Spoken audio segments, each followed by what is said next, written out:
Welcome to the 301 Colored Commentators, a monthly podcast series where two black men from the state of Maryland debate and give their hot takes on movies, professional wrestling, and TV shows.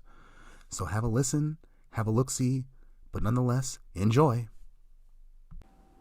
Hey, what's going on? How y'all doing? Yeah, 301 Colored Commentators back in the building. Episode number 8, y'all. Yep. Yeah. Hope you're having a hot summer. I know we are, the DMV. Yeah. Very hot. We had close to triple digits, nowhere near like England or Spain where people are really suffering. But yeah.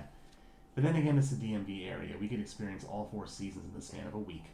It's actually been a while since we've had a heat wave like we've had recently. I think this used to be common, like getting temperatures close to the hundreds or above. Yeah. But apparently we haven't had one consistently in like 6 years, quiet as kept. Yeah, that's true. That's true. It used to be a lot more frequent. So I guess I'm not, it's hot as hell, but I'm not complaining. I take the heat, man. I feel you. African. You take that heat. Yeah, dog. So, but yeah. Today we're going to talk about 3 things. We as a change of pace, we're going to talk about a recently released movie as opposed to a throwback. Yeah, we watched Jordan Peele's Nope last week when it came out, so we got plenty to say about that one. Yeah, for sure. We're going to talk about the inaugural SummerSlam event in 1988. And lastly, the Netflix 3-part Kanye West documentary, Genius, a Kanye Trilogy. Yep. But yeah, so what's been going on with you, Anthony? Before I get into, stuff that I'm getting into, I like to send my condolences and prayers to the family of Marcus Ayelu, aka Cody Banks, who recently passed away like in the last 2 days.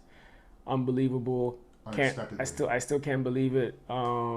It's like we're all on this thread. Yeah.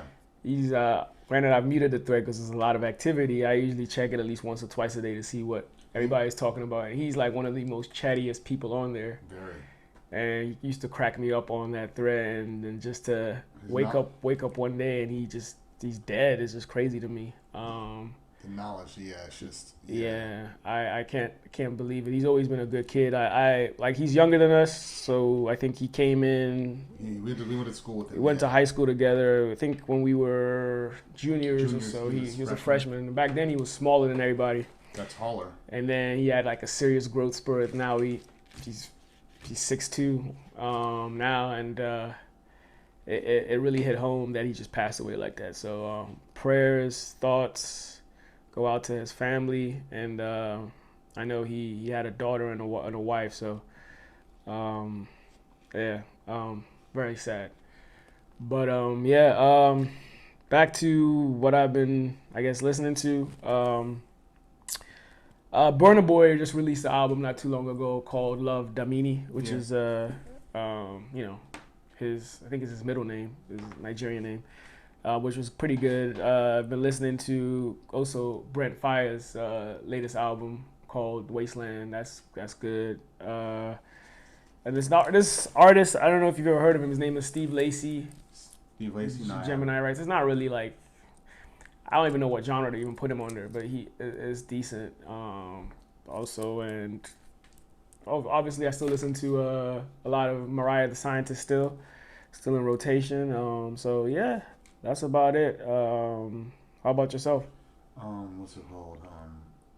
As far as films, I recently saw Thor: Love and Thunder. Yeah, they don't take themselves seriously no more. That franchise.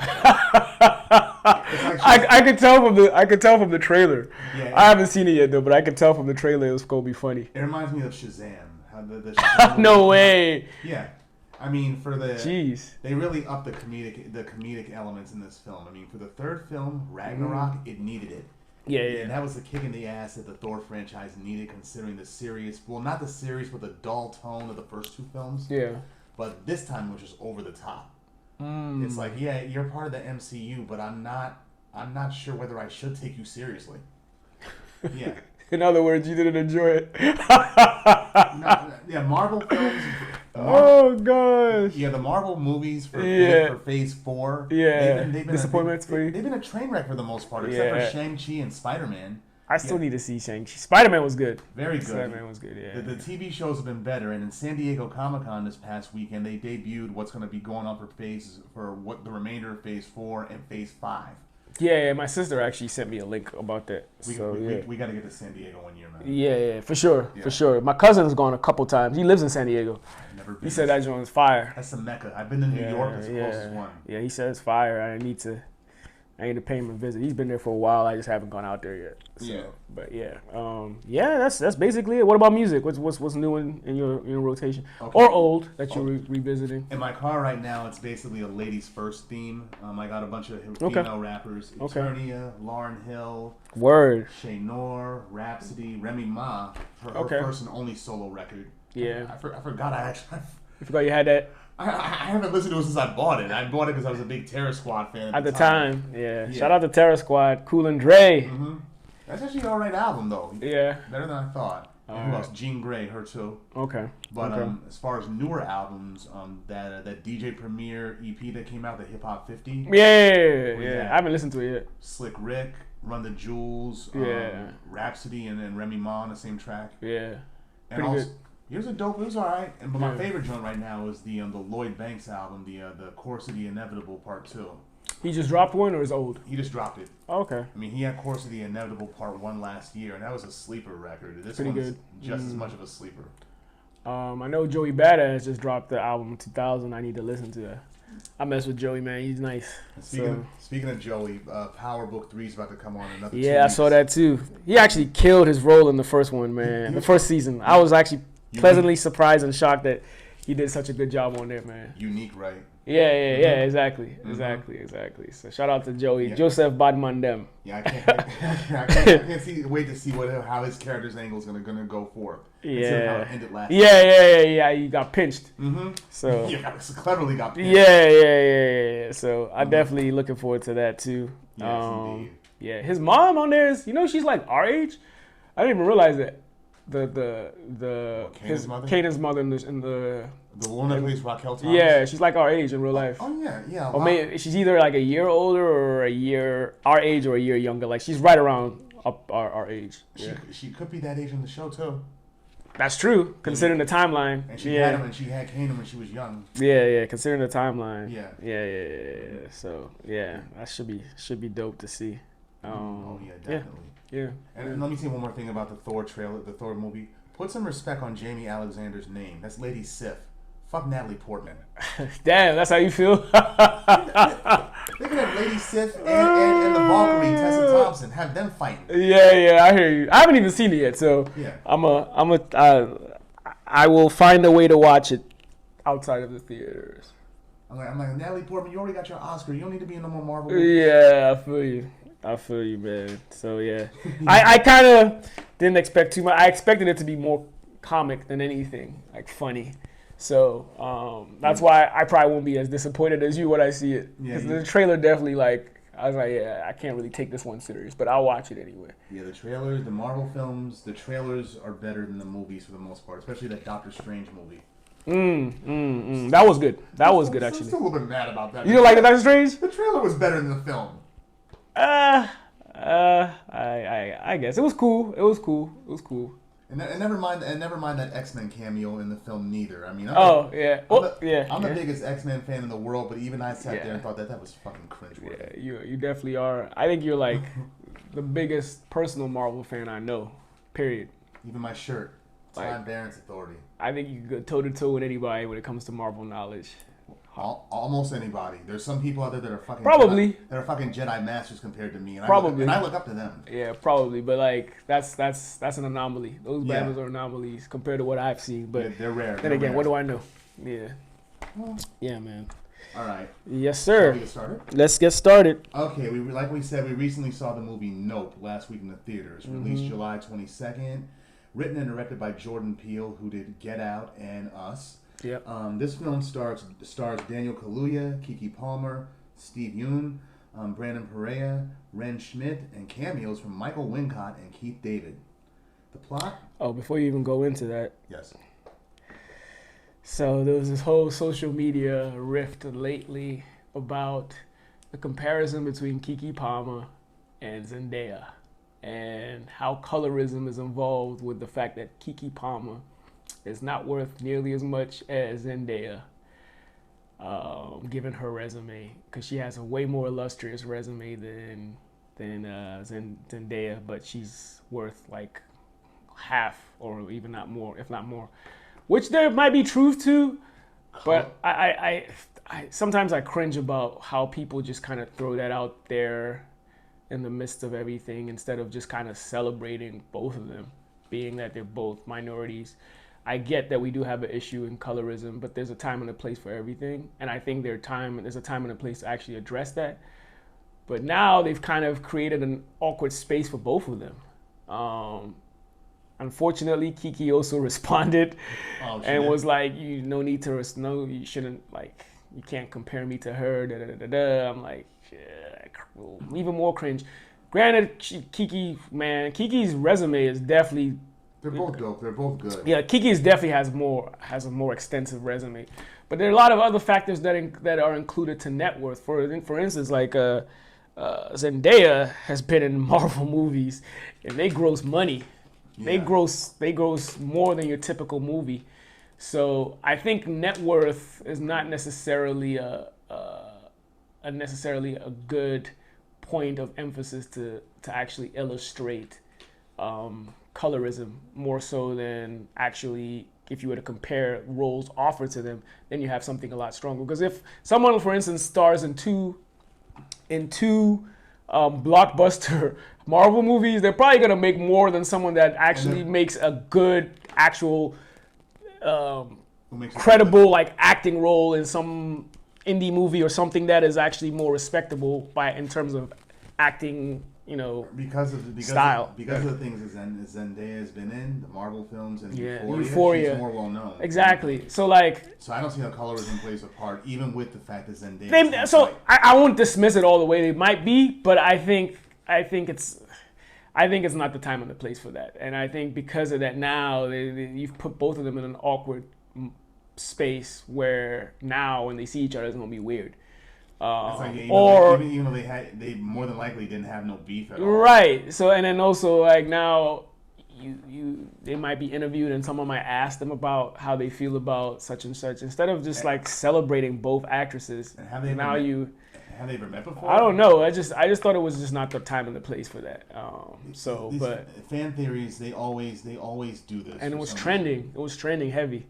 So I was a little disappointed about it. They even do this with fictional black characters too, saying they have a different shade on them, yeah, a different color. But it's like okay, just depend. I don't think they're trying to be whitewashed. It's just like different. Yeah. No, colorism is a thing. Don't get it twisted. It is a thing. It's a thing, but there's a time and a place for everything, and I think. But it's not everywhere. It's not. Yeah. So and that's not even to say I just completely dismiss this because they might be. I haven't really looked into it. But I think at the same time it's a stretch and not appropriate for both of these young actresses where you should be uplifting both of them. But I mean that's my stance. You're probably gonna read about it in probably because it was trending heavy last week after the movie was released. I mean we've seen colorism or at least attacking colorism in films before, like Precious. Remember that film? Yeah. Or what's it called? You get a overweight, dark-skinned black girl. I remember that. Yeah. And the three saviors in the film all happen to be light-skinned black people who in real life are actually half white. Paula Patton, Lenny Kravitz, and Mariah Carey. Yeah. Nah, word. So I think we should be uplifting both actresses. They're young. They have a long way to go in their careers. And I think they're a beautiful, beautiful illustration of what black women can do in Hollywood and in the media space, because both of them are very positive. They talk about black issues or issues that we face, and I think that's a beautiful thing. So instead of trying to create this awkward space between them, we should celebrate both of them. But yeah. Let's not go too far away from our topic. I just thought I had to throw that in there because it was related to this in the last week. Okay. So, but yeah. Okay, the plot of the film. OJ and Emerald, played by Kaluuya and Keke Palmer, are siblings, the Haywood siblings. Yeah.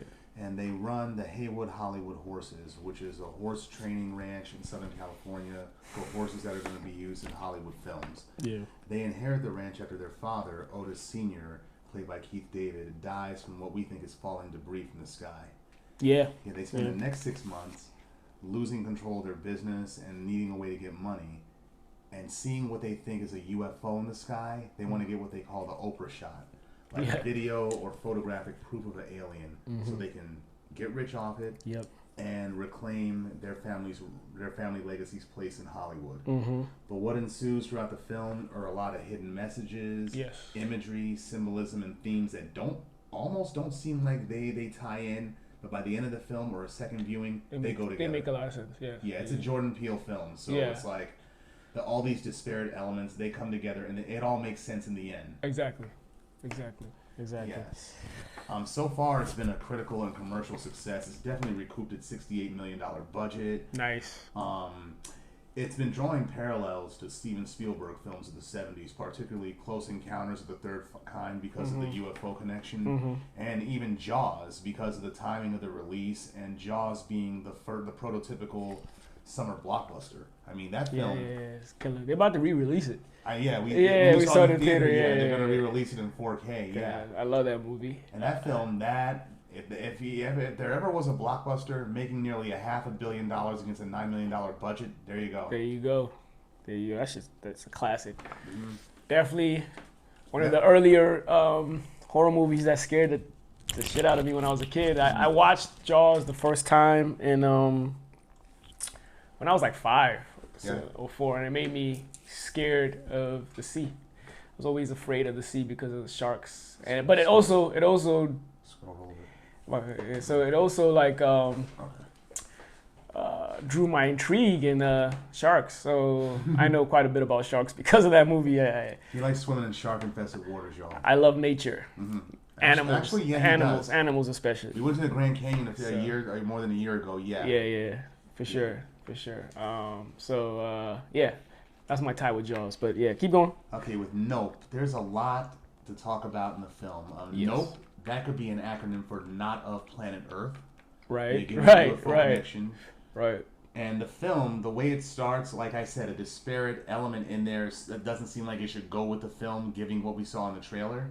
It starts off with like a massacre on a TV set. Yes. That a chimpanzee seems to be responsible for. Gordy, yeah.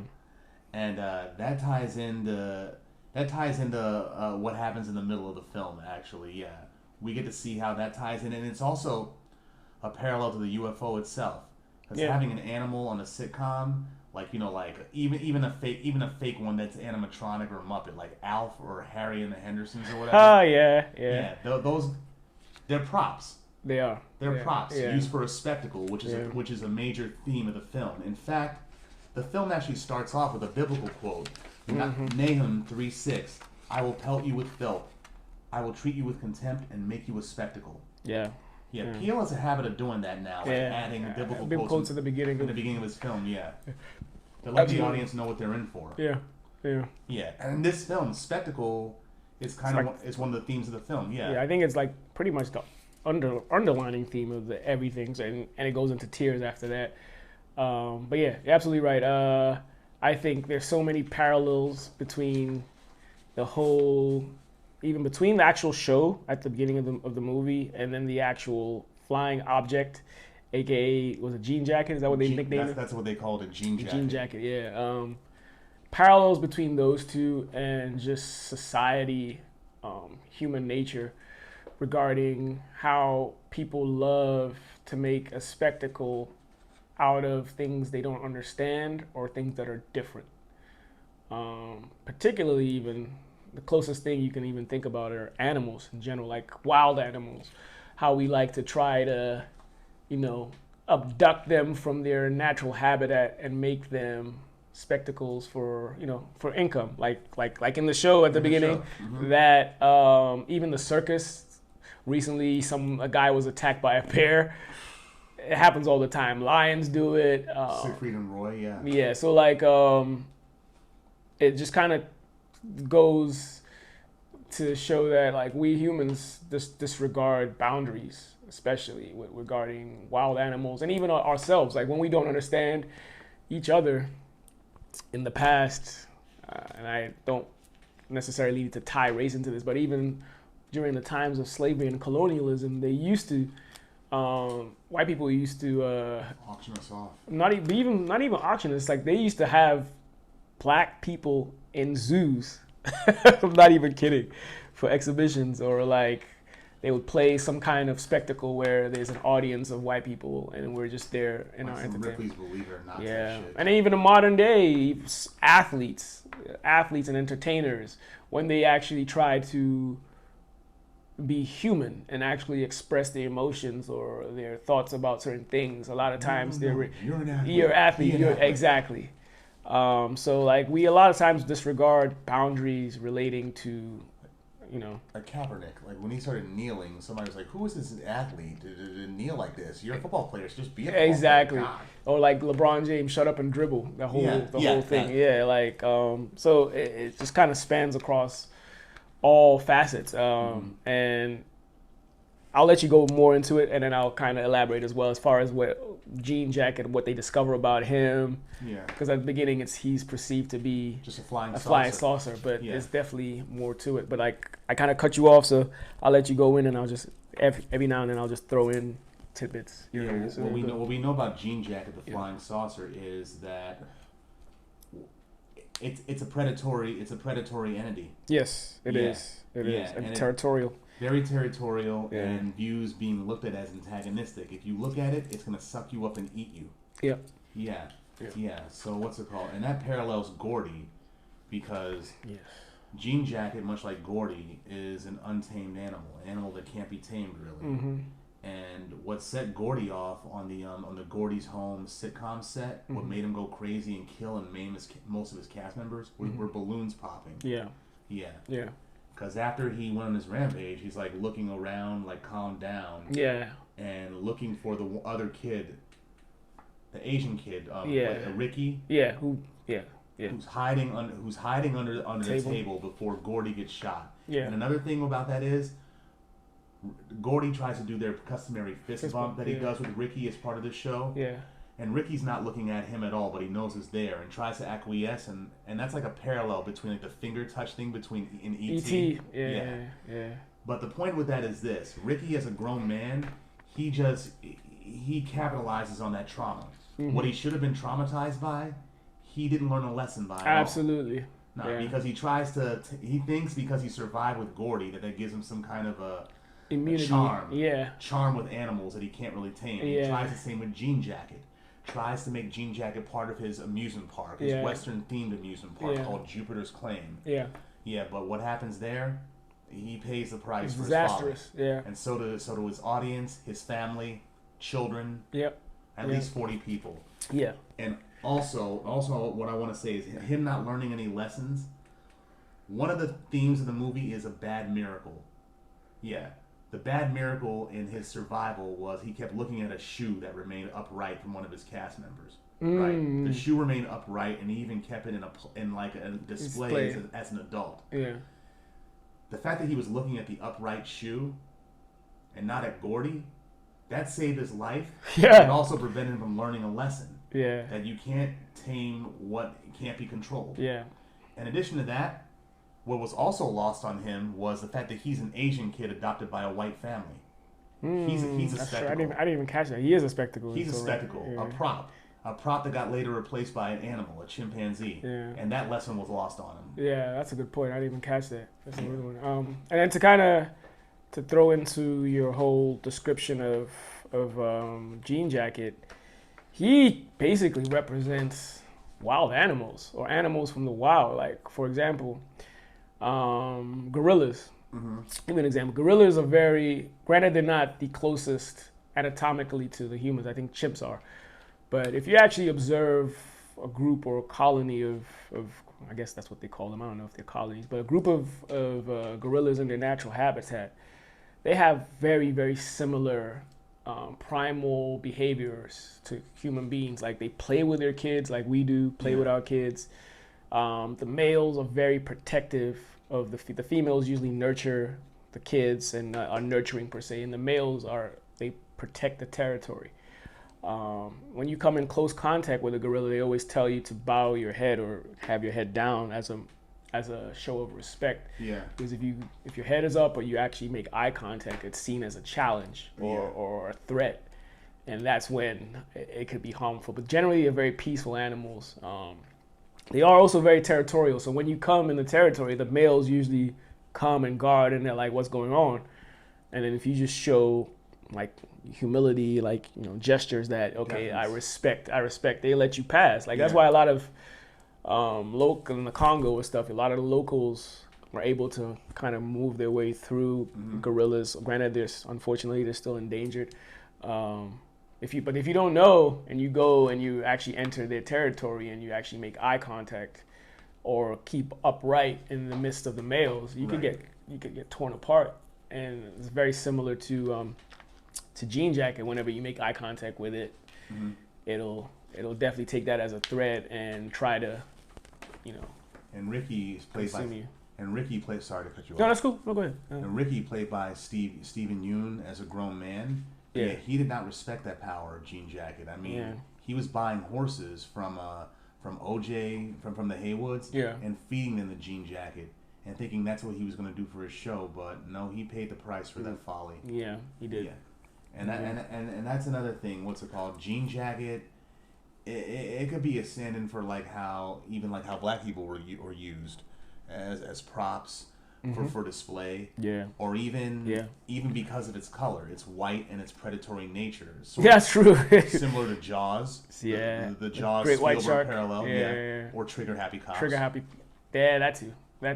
Yeah. But the nature of Jean Jacket is it's not evil. It's just hungry. Yeah. It's driven by its primal instincts. Exactly. It's not evil. It's just territorial, hungry, and similar to a lot of animals in the wild. Lions, like we said earlier, gorillas, even bears. Anything in the nature. Like, at the end of the day, if you respect its boundaries, you'll be all right. Yeah, you'll be fine. Even snakes, which are generally considered man's enemy, a lot of times they don't go around attacking humans. It's usually when you disrespect their boundaries. Same thing with bees. Same with bees. Just about everything that's in nature and in the wild. Basically, you don't fuck with them, they won't fuck with you. Exactly. But we tend to, disregard that and take that for granted. Yeah. That coexistence, and then when things fall apart, and then we tend to blame them and hold them at fault, and then decide to go killing. It's almost always is on us. So that's one of the parallels drawn in the movie. Anything else? Yeah. What's it called? The theme about black history, black people being erased from the annals of history. Yeah. The horse in motion, the very first motion picture capture in this film. They say that the person on the horse was a black man. He's the Haywood siblings' great grandfather. Yeah. 3 greats. Yeah, 3 greats. I remember that. Yeah. And it shows another theme because people know who took the picture, but they don't know who's actually on the horse. Exactly. And with the Haywoods, another Easter egg in the film was the Scorpion King hoodies that we saw later in the film. Later in the movie, yeah. The Haywoods, they train horses for Hollywood films, and the Scorpion King was going to use their horses until they decided to go with camels instead. Yeah. But they got to keep those hoodies as memorabilia. Yeah. Just showing that the Haywoods, as a black business, were further removed from Hollywood. And by getting Jean Jacket, a picture of Jean Jacket, they're going to get their place right back in there. But it also brings in the idea of capitalism, which is what Emerald and Ricky with the Jupiter's Claim want to do, and legacy, which what Otis Sr. and his son want to do. Yeah. And it's actually funny. What's his face? When they first go into Ricky's office, and he's like, "Su casa es mi casa."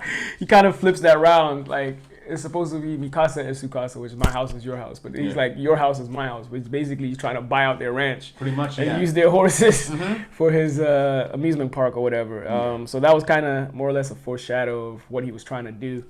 And it shows his trauma, really. It's like he never got over his trauma, and he just capitalizes on it, or just frames it in a humorous reference. Like when he talked about how Chris Kattan from SNL back then. Oh yeah, Did a parody of it. Yeah, I remember that. I do remember that. If he never got, I don't think he ever got the psychological help that he should have gotten. He should have gotten. Yeah, he would probably be alive. He'd probably be alive and more well adjusted. Yeah. In addition to that, like I think that key point about erasing like black contributions to history was an underlining theme when I think it was Emerald was the one that pointed out when they were doing that edition with the horse. That yes, their great grandfather was the first guy to supply horses or to Hollywood or something like that. A lot of times that's the case in American history. I think granted these days things are starting to change a little bit, but a lot of times like black people or minorities contributions to history and development is usually like put on the back burner. We never really taught about it. Like when we were in school, it's like I didn't really learn much about real black history until I was in high school, really. Exactly. Before then, middle school and elementary school, all they tell you is Martin Luther King. Yeah, that's it. It's true. It's true. I want to say today it's even much better than when we were in high school. I think they're more assertive at like introducing and more black giving credit. And more black teachers are actually advocating that too. Yeah, it's necessary. And I think that should be across the board. All minorities, everybody that has contributed to this country's development or history for that matter, should get their credit because this country is a melting pot. If you're not Native American, then True that. You're definitely not from here. So more than likely, all the immigrants that have come in here, different races, have contributed somewhere or one way and another to its development and its transition over time. So credit needs to be given. So I think he kind of subtly threw that in there in the movie. He did, yes, with the two siblings trying to get some proof of Jean Jacket. Yeah. Not just for the money, but the added bonus of having black figures as the one who provided the historical proof. Exactly. The ironic thing is that's where the cameo for Michael Wincott from The Crow and Robin Hood, Prince of Thieves, where he comes in. He's an eccentric filmmaker and a white guy. Oh yeah. Shout out the sheriff's cousin. As I keep calling it. Yeah. What a spoon, cousin. Yeah. And because that's dumb, you twit. We might have to do that movie sometime later. That was a classic. I won't mind doing that movie later. That's a good one. Yeah. But yeah. They get a white guy to help two black people get into history books, which I kind of understand that. Considering white people hold the cards. Yeah, a lot of times. Yeah. And also, what's it called? You notice Jordan Peele, he had a chopped and screwed version of that Corey Hart 80s one-hit wonder, Sunglasses at Night. Yeah, I did catch that, yeah. Yeah, linking to not looking at Jean Jacket, I thought. Yeah, I think so too. Jean Jacket, also, I think they illustrate two parts of Jean Jacket. The fact that he or she or whatever feeds to survive and also feeds when threatened. But the feeding scene, like there are also things that it can't digest, so it'll inorganic matter. Yeah, inorganic matter. That's the best way to put it. Inorganic matter. So it'll like regurgitate all that out. That's kind of how it was able to accidentally murder the father, yeah. Otis Senior's. It just shat out a coin. And it landed right in his head. Right, and then the fact that it's a coin probably gives us an idea. That coin was from the amusement park, so he probably ate someone from the amusement park at some point. Yeah, some boy when he was within the amusement park. And then what was indigestible is just kind of the scene though, after he sucked up Ricky and his family and the 40 people. The scene was inside. Yeah. I'm like, I wasn't disturbed by that so much as like, how does that work? Yeah, it probably has some kind of enzymes that digest them alive or something. Yeah, something. Yeah, but the disturbing part is you actually hear the bones crunching. Yeah. And then they're screaming. And then Jean Jacket just decides to piss all that out in blood. Yeah, exactly. Yeah, that bloodbath in the house, that wasn't a reference to The Shining. That was it relieving itself. Right, exactly. So, and lastly, the whole thing where they try to capture Jean Jacket's presence was with all those cameras and surveillance equipment around their barn and their ranch. It reminded me of the Truman Show, the Jim Carrey movie from '98. Yeah, not because of the whole reality. You don't know you don't know that you were born and living in a reality show part. Not the surreal part about that, but the constant cameras that follow you everywhere you go. Yeah. The whole 1984 type theme. Right. Yeah, Orwellian. Right. I think another thing that was important was the fact that Jean Jacket was like a vacuum to electricity. So anywhere, wherever it was present, electricity could not conduct. So it was very difficult to capture it using electronic cameras. Like an EMP. Yeah, exactly. Or anything electronic. So ironically, the best way they were able to capture that picture, or Keke Palmer's character was able to capture the footage, was actually using a mechanical camera, which I guess is kind of interesting when you think about it. Analog. Yeah. Analog, yeah, exactly. And I like how Peele satirizes like our need for spectacle, like the motorcycle driver, the TMZ guy. Yeah, even after his the electricity to his motorbike got sucked out because of Jean Jacket. Yeah, and he got injured. He didn't even care about being injured. All he cared about, is my camera okay? Is my camera? Can you get the footage? I'm like, that's all you care about? I remember that, and that's kind of true too. Like, you deserve to die. I'm like, you can kill him. It kind of reminds me of that Jake Gyllenhaal movie. I forget, when he's like a reporter. Oh, a Nightcrawler. And like he didn't even care. Like when his assistant was at threat, he just wanted the footage, so he could make money. Yeah, and build his brand. This kind of goes back to your whole capitalism theme. By any means necessary to get the spectacle out. Any means necessary, and respecting nature as well too. Because another parallel between Ricky and OJ. Yeah. And curiously, OJ is named OJ after another black man responsible for a famous spectacle inside of a white vehicle. I think he did that purposely too. He definitely made that purposely. Because I the first time I kind of took note of that was when they were auditioning the horse, and the lady was like, "Your name is OJ." I was like, she was white. I was like, yeah. Like very subtle, Mr. King. Right. Yeah. Well, OJ, he knows how to tame an animal. He knows how to tame an animal. He was trained in that. Yeah. It's what he does for a living. Yeah. Yeah. Ricky, no. Not so much. Just because you survived with what's it called by Gordy's Rampage by pure dumb luck doesn't mean you know anything. Exactly. Exactly. And like I said, and again, you pay the price for that folly. Yeah. A moral of the story from this movie: respect nature and its boundaries. Yes. We, like I said, I've even said this a few episodes ago. We human beings know how to fuck shit up every time. Granted, we all have we also have our own primal innate characteristics and traits. But because we have that ability to think a lot more abstractly than other animals, we tend to think we're superior. And we fuck everything up around us. And that eventually comes back to bite us in the ass. So, unfortunately. Yeah, I love nature, so I definitely saw these parallels quickly in the movie, because a lot of times, I enjoy watching Discovery, what you call them channels, Natural Geographic and stuff, and just kind of see animals in their natural habitat, the beauty, and then also the respect of how dangerous those environments are, not only for us but everything else, and they're suited for that. Yeah, that's the way nature is designed. It's just like the circle of life. It just works that way. And we tend to feel we're superior.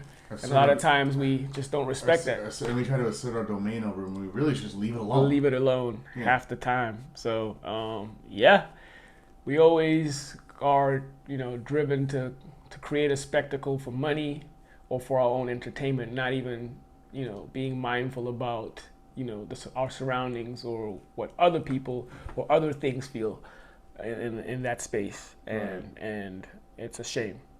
Yeah, but yeah, we recommend that you watch the movie. It's good. I remember the first time I actually only watched it once, but the first time I watched it, I was like, when I left the theater, I was like, geez, that's a lot to unpack. I was like, what the fuck? But the more I actually just started thinking about it, the more I was like, I started connecting stuff. So and getting some pieces on YouTube of the film that were on there before they got taken down, that helped me a lot too. Yeah. Even some of the stuff that you even discussed with me, I was like, I could see that as well. Mm-hmm. So Jordan Peele, he puts a lot in his films. Really. His films are really well thought out. Sometimes you got to really think about it. Also, product placement, the icy. Oh yeah, that's right. That's right. Yeah. I kept wondering when I kept seeing him wearing an icy T-shirt behind the scenes, like, what is his fit? Yeah. Oh, right before the. Exactly. You know. Yeah. Did they even show what store that kid with the camera, the IT guy, came from? They did say what it was, but I wonder if it was like a real.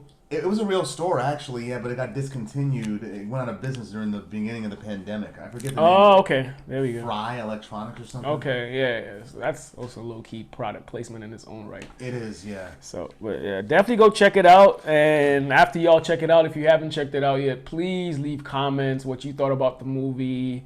About what, also give critique or support we'll discuss from our ideas as well in the comments, whether it's on the YouTube video and or our Instagram page or audio as well.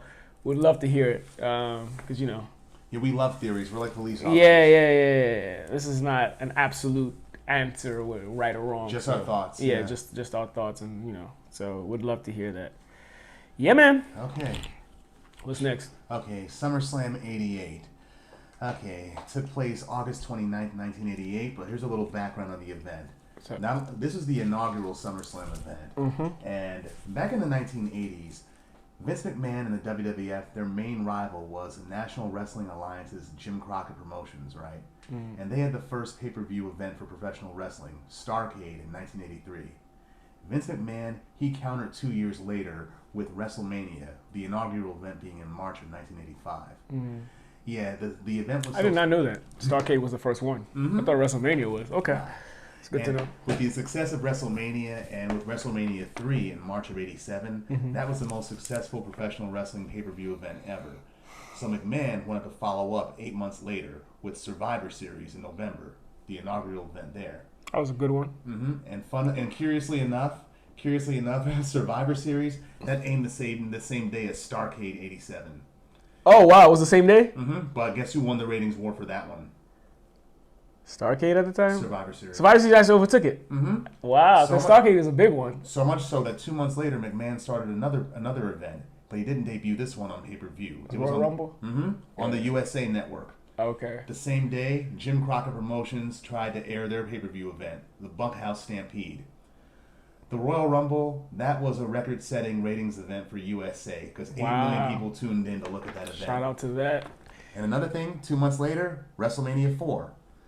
What aired the same day as WrestleMania 4 from Jim Crockett? The first Clash of the Champions event. Again, guess who won there? WrestleMania 4. And guess what happened to Jim Crockett? He filed for bankruptcy right after that. Wow, is that where Ted Turner bought his company after that? Bought the company, rebranded it, and relaunched it as World Championship Wrestling or WCW. The wrestling. But yeah, shout out to those papers. So, for me as a wrestling fan, like my most respected WWF pay-per-views are Royal Rumble, WrestleMania, SummerSlam, and Survivor Series. The big four. Those are the ones that I originally grew up on. So everything else is kind of like, it's a pay-per-view, but it's not. Like those are the ones when those are coming up. I was like, I gotta watch those because those are the OGs, like the ones I watched when I was like Me too. The ones we grew up on. Yeah, like when I was like 6, 7, like that's what I was watching. So till today, like when I look at WWF pay-per-views, past and present, it's those ones that I look to see. Okay, how did that turn out? I know WrestleMania is the biggest one, but my favorite one... SummerSlam is right behind it. Yeah, my favorite one is either SummerSlam or Survivor Series. I actually prefer Survivor Series. He loves the first Survivor Series. First two. First two are definitely classics for me. But yeah, man. With this right here, with McMahon winning a new pay-per-view event in August to round things out, SummerSlam, that event was highly successful. 20,000 people attended Madison Square Garden. They had a 4.5% buy rate for pay-per-view. However, Ted Turner got shook, and he wanted to keep McMahon from having a monopoly over the professional wrestling pay-per-view market. So he started airing a pay-per-view event every month. The Bash at the Beach, the Great American Bash, Starrcade, Halloween Havoc, etc. A practice that the WWF would not implement until the mid-90s with the in-your-house promotions. I can't let us continue without saying shout out to McMahon. He had to step down recently. He just recently retired as the head of the WWE. For he got Me Too'd. He got Me Too'd basically, and so now Triple H is the new Triple H and Stephanie. The new leader. So I'm sure he's gonna be working under the radar. Probably, yeah. I mean, he'll still have like a position in the company, a silent position. Yes. What an error though. He's a douchebag. I can't stand him as a person, but he's a genius. You can't deny his influence. He's a genius when it comes to entertainment, but he's as a human being terrible. But yeah, back on. Oh yes, okay. Where are we at? Yeah, this is the time that McMahon was moving away from closed circuit programming over to pay-per-view, and SummerSlam solidified that for him. Yeah. So much so that it became an annual event. Yeah. The biggest party of the summer is what it's called. It's right behind WrestleMania and usually takes place in August. Yeah. For me personally, the ones that take place in Madison Square Garden, this one, the 1991 SummerSlam, and the 98, those are my favorites. I think I saw all of them actually, those ones you're talking about. Mm. My favorite ones were 88, 89. I like 91 as well. Yeah, those three. New York audience. 89 is probably my favorite one of all of them because my man was on there as the commentator. He made a difference, Ventura. But yeah. Speaking of that, he wasn't Jesse the Body. Yeah. Yeah, he was not color commentator on this pay-per-view event at all. Nah. It was Gorilla Monsoon and the guy that everybody got their style from, Superstar Billy Graham. Yeah. Shout out to Billy Graham. He is the OG of the blonde muscleheads. It was him that Hulk Hogan got his persona from. Yes. Big time. Like, literally stole his style. Jesse Ventura was another one when he was wrestling. He took a lot of ideas and concepts from Billy Graham. The whole lavish 70s hippie look with the bandanas and then the biceps, the posing. The poses, a lot of the poses actually came from him originally. Billy Graham, Billy Graham was the OG of that. And he was a really good wrestler until he broke his hip or something like that. Mm-hmm. So he had to retire predeterminedly or whatever, early, beforehand. But yeah, he's a legend. For those that don't know him, he's like the OG. So if you think Hulk Hogan and that yellow and red and then the blonde, the Fu Manchu, Billy Graham is the OG of all that, for sure. Indeed. Yeah. Indeed, and also, you know, this pay-per-view event, it had the Royal Rumble theme. Not the Evangelist either. The wrestling being Billy Graham, different people. But yeah, keep going. You notice that this pay-per-view event had the Royal Rumble theme music. It was the original one that had it. Yeah. Yeah, it didn't have SummerSlam didn't have its own theme music yet. Yeah. But okay, the matches. It started off with the what was it? The Fabulous Rougeau brothers against the British Bulldogs. Yeah. This was probably the longest match of the event. Yeah. And it came to a draw, a time limit. I'm like, what the fuck? The Bulldogs won this match. Yeah, Bulldogs whooped their ass. Shout out to my man Dynamite Kid and Davey Boy. Rest in peace. And what's it called? The Rougeaus didn't even have their theme music yet neither. No, that was funny as hell. That was a funny ass theme music, yo. One of my favorites. Yeah, mine too. The Jimmy Hart's and what's it called? Jim Johnson, I think. Yeah, Jim Johnson was the They had those comically small American flags where they control the audience. Yeah, but not the theme music that really just brought everything together. Yeah. I think they had just switched because they were faces before. They heel turn. Yeah, they became heels. Yeah, that match, that was a good match. I'm like, come on, the outcomes, like, get the hell out. It's annoying. Absolutely. And both teams, and is that the start where, what's it called, the Rougeaus and the Bulldogs started having beef? The beef began there, yeah. Jacques Rougeau, he'll talk about it all the time, especially since both Bulldogs are deceased. Yeah, absolutely. Rest in peace to them. R.I.P. Legends. Yep. Second match was Bad News Brown against Ken Patera. Yep. You know, Ken Patera, I just realized this is my second time seeing this SummerSlam, actually. You've seen it more than I have. Yeah. But Ken Patera, he's got that's where Kurt Angle must have got his gimmick from. The whole Olympic. Yeah. You know, he went to jail. Ken Patera? Yeah, he was a former jailbird. It used to be, when he was a heel, he used to be 3 or 4 times bigger than what he was at this. He used to be much like in the 86-ish. He was huge because that's when he was still doing that Strongest Man contest. So he was much bigger. Oh yeah. But yeah, shout out to Bad News Brown, man. Harlem's finest. The Ghetto Blaster. The Ghetto Blaster, dog. One of the few black people in wrestling back then. And not only that, though, he was unique because he was a heel, but he didn't even like his fellow heels. Yeah. It was badass. They could have done more with him because he didn't lose much. Yeah. He was actually a success. And he won fair and square. Yeah, he used to win fair. Exactly. He used to win fair and square. I wish they used him a little more, a little better. Same here. They didn't market him well enough, but he was badass. That Ghetto Blaster was a nice finishing maneuver. It was a nice move. He worked on Ken Patera. Oh yeah, he put him out. Third match, Ravishing Rick Rude versus the Junkyard Dog. This match just shows how savage Rick Rude is. That's my man right there. Mm-hmm. He came. Not only did he have tights with the Junkyard Dog's face on him, but he revealed he had tights underneath it of Jake the Snake Roberts' wife, Cheryl Roberts. Oh yeah, right by his crotch. By his crotch. Gangster. Oh, that's savage.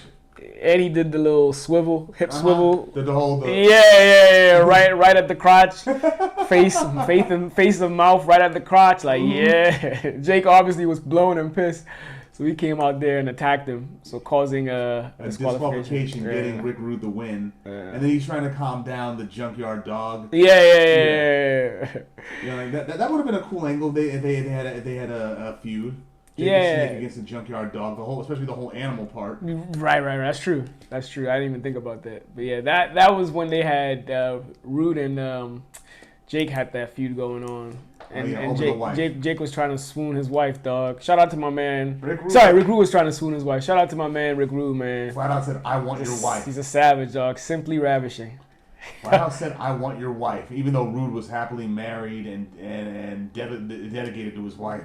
I believe he kissed her one time and she slapped him. He bring out some chick from the audience and kiss her. Yeah, he used to do that a lot. Oh, you sweaty hogs at home. Let me show you what a real man looks like. And his physique was beautiful. That man was ripped. Mm-hmm. So, he was little compared to like the Warrior, but he was ripped. Like there was definition. He looked more definition, more sculpted. The Warrior was like steroids. Just like bulky. I mean, he was ripped too, but it was like not symmetrical, which is huge when it comes to weightlifting. But yeah, Rick Rude they could have done more with him. Granted, he won the Intercontinental title. Yeah, he was a good wrestler. He was good enough to actually hold the heavyweights because he could wrestle well. He got more play in WCW. He did.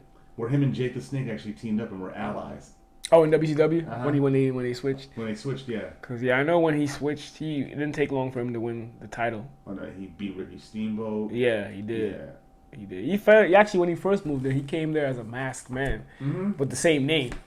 1990. Yeah, and he came with the same name as the masked man, and then he eventually deaded the mask, and yeah. Rid of that joint, yeah. Number 4, the Powers of Pain versus the Bolsheviks. I didn't remember that Slick. He managed the Bolsheviks at one point. Yeah, he did. Briefly. I remember that. Yeah. But they just came out swinging.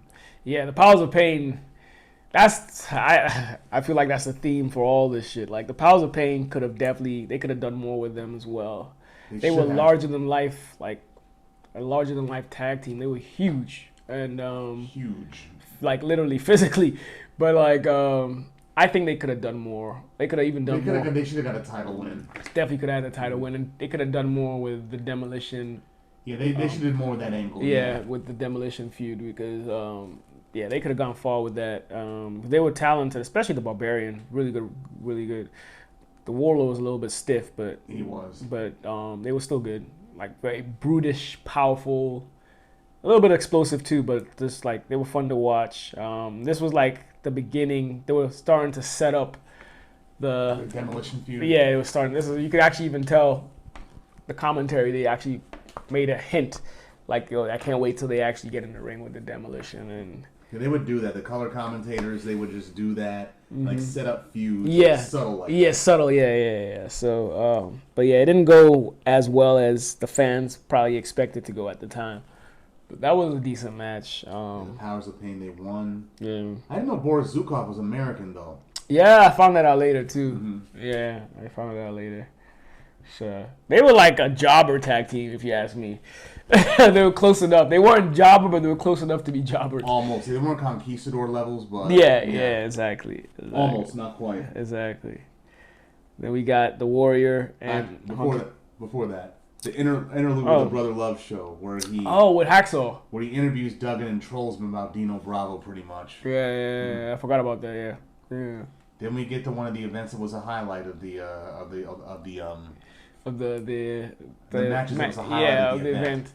The Warrior, as a surprise challenger, defeats Honky Tonk Man in like 30 seconds for the Intercontinental title.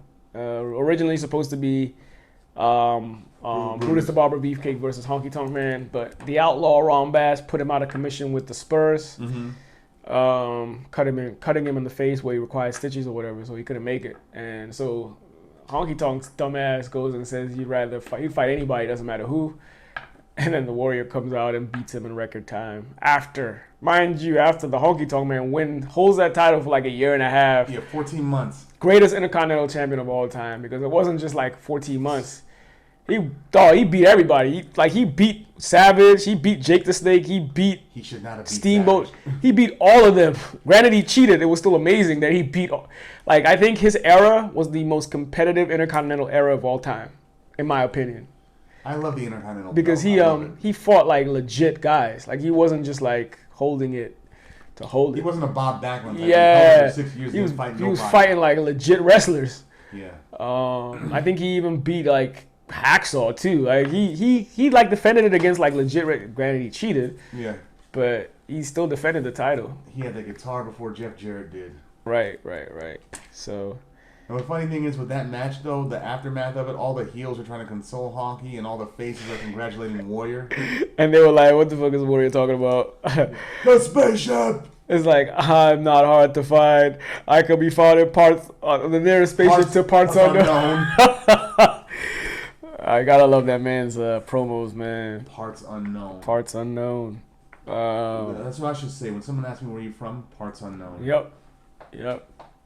Shout out to the Warrior. There were a few wrestlers that came from parts unknown. Oh, yeah. Yeah. Well, the Warrior was like probably the most significant one. Parts unknown. I've never seen it before him. Yeah. Number 6, The Rock Don Morocco versus Dino Bravo with Frenchie. The version that we have was edited because the Rock's music was the same as Kempatera's. He was using at that time. He was an understudy for. What's his face? Superstar Billy Graham. Oh yeah. So like at the time, as you noticed, I don't know if you noticed at the beginning of the match when he comes in, he's pointing at Billy Graham like, "Yo, shout out to you." Well, he was even wearing he was wearing a tie-dye outfit. That whole concept was from Billy Graham. Okay. So he came out with that music. Billy Graham's music. Billy Graham's music was also the Olympic, the one that Kempatera came out to. I did not realize so like that. When I would rewatch it, I was like, wait, the music, that's not how the music goes. Because I watched the original. So I remembered. I was like, yeah, that's so he came out with Billy Graham's music because he was an understudy. Obviously, he was also on them roids because he got extra like veiny and ripped by that time. Pause. But yeah. So. But yeah. Bravo wins by a side suplex, and he comes up with a USA is not okay. Right. Shout out to Dino Bravo. Rest in peace. He was also another. He was pretty cool as an early heel, and then they didn't know what to do with him. And he gets killed in some drug deal gone bad or something. Yeah. Yep. There was some Canadian mob or something like that. The last time I saw him was on Primetime Wrestling back when I was a 3rd grader, and he had brown hair and didn't even look like him. Yeah, his brown hair was his natural hair, right? I think so. Yeah, it had to have been. I think so. I think the blonde was dyed. So, but yeah, that was a strongman match, and Dino came through. This is when they were trying to promote him as like a legit superstar. And after like '89, he just started to dip. After '88 actually, end of '88, beginning of '89, they didn't know what to do with him. They had too much of a big roster. Yeah. So, lucky number 7, tag team championship match. Heart Foundation versus Demolition. It's a really good match, actually. That was actually a really good match. Demolition had 2 managers. They had Jimmy Hart and Mr. Fuji. Yeah. Yeah, Demolition cheated to win, but some cool things happened in this match. Jim Neidhart slingshotted himself out of the ring to hit Smash. Yeah. Yeah, that was a cool thing to watch. Yeah. It was a good match. Like, it was really entertaining. Back and forth. Power slammed him. Yeah. Actually, whenever they fought, whenever the Demolition fought, either of the following. Heart Foundation, Bulldogs, and even to some extent the Brain Busters. It was always a good fight. Like, it was entertaining. Yeah, the quality was good. The Demolition Boys, they could wrestle. Yeah, quality was good. Yeah, and the Hearts, they can wrestle too. So that's how you know you're gonna have a good quality match. Yeah. Even though Demolition cheated, Axe grabbed Jimmy Hart's megaphone, used on Bret Hart to retain the tag titles. Exactly. Yeah, the Hearts would get their revenge 2 years later in SummerSlam 1990. Yeah, 1990. That was a good match too. That was a good match. Yeah. But by then, Demolition was using the Freebird rule, which has since been outlawed. That allows 3 members. Oh yeah. Absolutely. The Fabulous Freebirds, they had that. They had that first. Mm-hmm. Okay. It's named after them. Oh, I see. I remember them. They were WCW guys. Yeah. Where they had the Confederate flag as like a robe. Yeah, I remember them. I remember them very well as a kid. So yeah, that was a good fight. I think that might have been my favorite match when I look back at that whole event. That might have been my favorite match. It was really good. It was one of the ones I liked. Yes. His 8th match, the Big Boss Man in his SummerSlam debut. Against Coco Beware. Yep. Yeah. And what's it called? Billy Graham notes that the standard Big Boss ass Man, whooping. That's what I call it. It was a standard ass whooping for the black guy. Yeah, prison guard beating the black guy. Yeah, man, the standard ass whooping for the black guy, dog. And Slick being a black pimp who's got this white redneck correction guard under his control. Exactly. Using him to beat another black man. Another black man's like, no. Slick, you were a sellout. Yeah, man. This is like, I think it was one of his first matches, Boss Man in WWF. Yeah, and his first pay-per-view event. Yeah. So, obviously he would rise. He had no theme music neither. No, he didn't at the time. He would rise to be a prevalent superstar, heel, as that year continued. Yeah, he was a good heel and a good face too. Yeah. He was agile for a big man. Very agile. Mm-hmm. Very athletic.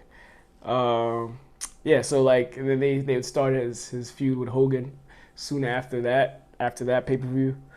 So by the time Survivor Series came around, it was his feud with Hogan was like at an all-time high. Yeah. And translated over to the Mega Powers. Exactly, the Mega Powers and the Twin Towers started that feud as well. So, but yeah, that was a decent match. Just a standard ass whooping for Coco. Mm-hmm. Shout out to the Birdman. I love the Birdman, but he's still getting beat. Yeah, man. What's it called? The 9th match: Hercules Hernandez versus Jake the Snake Roberts. Yep. Yeah, Jake.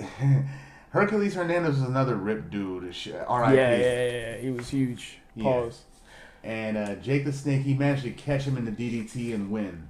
Yeah. But he brought Damien out with him and put him on Hercules. Yep. I wish Bobby Heenan, he was a commentator for that, because anytime that Jake the Snake would bring out Damien, Bobby the Brain Heenan would be like, "Look at the size of that snake! My God, gorilla!" Yeah. At the time, I don't even think this was when he was getting ready to sell him. That's why he wasn't even there by his side. At that time, he was Hercules' manager. Oh, yeah. Yeah, he wasn't there. So I think at the time... Hercules went face a few months later. Yeah, he was getting ready to sell him to... who did he sell him to? I think it was Slick. The manager sold. Yeah, he sold him to Slick, and he was like, nah. I'm rolling solo. Yeah, so... yep, and then after that was the main event. The Mega Powers versus the Mega Bucks. The backstory on that, though, that was cool to watch. Yeah. They beat Randy Savage, and Virgil, he holds Miss Elizabeth. And shout out to Virgil. Hope you get better despite your health woes. Yeah. I hope he recovers from the cancer. Same here. For sure. He's got dementia too. Damn. Slight dementia, yeah. That must be related to some of the hard knocks from wrestling. Mm-hmm. Yeah. Mm-hmm. Yeah. Yeah, the Mega Bucks, the Mega Bucks were Andre the Giant and the $1 Million Man Ted DiBiase. So they threatened and bribed the special guest referee, Jesse the Body Ventura, to have things go their way. Mm-hmm. Yep. They tried to, at least. Well, they did, but it backfired somehow, some way. Didn't the Mega Bucks come out to... no. The Mega Powers came out to Macho Man's Yeah, team. it came out to Macho Man's and ended with Hogan's. Do you think Savage and Hogan had no chemistry as a tag team? They didn't. Nah, they didn't at all. We just... at the time they were out, we were just kids. So like we just loved them. Their personas. They had no chemistry together. DiBiase carried the Mega Bucks pretty much. Yeah. Because at the time that was the beginning of Andre's health deterioration. So if you notice, he's not barely as much. He's barely in the ring. Like he does very standardized moves, like sit on you, choke you out, like because his motion was very limited at the time. Exactly, bro. So they were starting to slowly weed him out as a prominent heel at that time. That's probably why they had him slightly turn against Bobby Heenan in WrestleMania 6. Yeah. So. And then by that point he turned face, but then got phased out. His health was really bad at the time, so it was really bad. So by '93 he had died. Yeah. Right at his father's funeral, right after. Yeah, exactly. You know, and also with the subtleties that we talked about earlier, with this event with the win, the Mega Powers winning. Yeah, Savage. They close up on his face when he sees Hogan hug Miss Elizabeth. Yeah. And shout out to Miss Elizabeth, the secret weapon. Oh yeah. Her taking her skirt off to reveal her panties. No yams. She was cute though. She's cute. She had no yams, but she was cute. Yeah, and she looked like a Hooters waitress though. I know. Especially with the flesh colored stockings. Yeah. Exactly. The yellow red outfit. Exactly. She was cute though. Even throughout her tenure, especially earlier in the her first stint in the WWF, she was cute. I like. They definitely they dressed her up like a elegant queen, like a girl next door kind of. Yeah, not even that. Like her outfits were elegant. She had diamond earrings and stuff. She looked like she could pass for Diana or some sort. Kind of, yeah. Yeah. So, but she was pretty. She was very pretty. She was very pretty. Very pretty. So shout out to her. Yeah, Savage. What was you thinking going with Sherry? Yeah. Scary Sherry. Shout out to Queen Sherry. Literally got on her knees on national television in front of the Warriors junk. The Warrior looked like. Oh man, yeah. But I didn't really even enjoy this match, dog. I didn't either. I mean, the other matches were better. The tag team matches were way better, like the demolition match. Yeah, and then the first match was first match, and even the Bolsheviks one was decent. That was the tag matches were better at this event. Yeah. I mean, it wasn't a bad inaugural event, but subsequent SummerSlams were better. Yeah, exactly.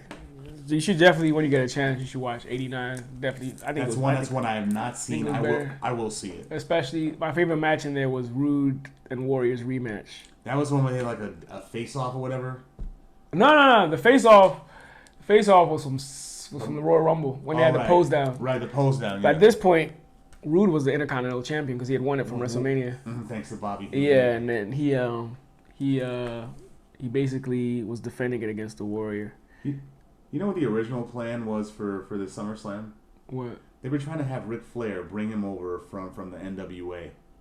Oh, really? Yeah. Back in '88, they were really trying to do that. McMahon wanted the main event to be Flair versus Savage, but Flair couldn't because of. Wow, I didn't know that. Flair couldn't because he was contractually obligated to the NWA, so they paired Hogan and Savage together to end their feuds with the Mega Bucks. Yeah. And of course, we wouldn't see Flair in McMahon's promotion until 1991. Yeah. Wearing the WCW belt, gangster dude. That's my guy, dog. Yeah, Flair. This is all. This whole anecdote is according to Flair himself from his book Be the Man.